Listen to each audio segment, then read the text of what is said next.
Mbahe karibu mbasuhuza nemera nkuko bisanzwe rero uno musi mbafitiye icyo bita deal. Ni deal nziza cyane y'ibibanza byagiye ku isoko aho turi mu Bugesera ahantu bita hano rwose mu Karumuna. Numva ko nahantu heza cyane rwose ukiva Kicukiro Nyanza ukamanuka Igahanga ukambuka Nyabarongo itugera mu minota mike cyane ukabugeza hano Karumuna ahantu bita Kuninda. Numva ko nahantu heza cyane ibaze na minota 2 uvuye kuri kaburimbo.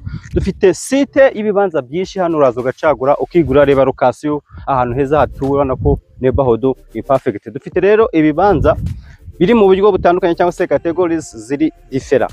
Dongo kwihera ku 18 17 17,500 16 urumva ko uraza ugacagwa bitewe n'amafaranga ufite. Nahantu waguruka bika cyangwa se ugatura cyangwa se ejo bundi ukunguka ibaze na hano ejo bundi nk'iki gihe hano baguha miliyoni 25. Urumva ko ni deal ya investment nziza. So mpamagara uyu munsi rero muri R1 ubuso muri 300 ni size zisanzwe n'utundi duce tuba turengaho 305 302 biba bitewe n'ukuntu kibanza cyagiye gikatwa. So mpamagara uyu munsi ngusurisha cyangwa se ubashe gukora investment witegeza ejo. Don't wait tomorrow, do investment today. So uyu munsi rero mpamagara nimero kuri screen ngusurisha hano neza Karumuna ahantu heza cyane kaburimbo ngira ruguru minota irenze nk'ibiri yonyine uraba ugezanga ahantu heza cyane. Iyi ni deal nziza bika amafaranga arangiza umwaka ukora investment nziza. So mpamagara rero uyu munsi ni karibu.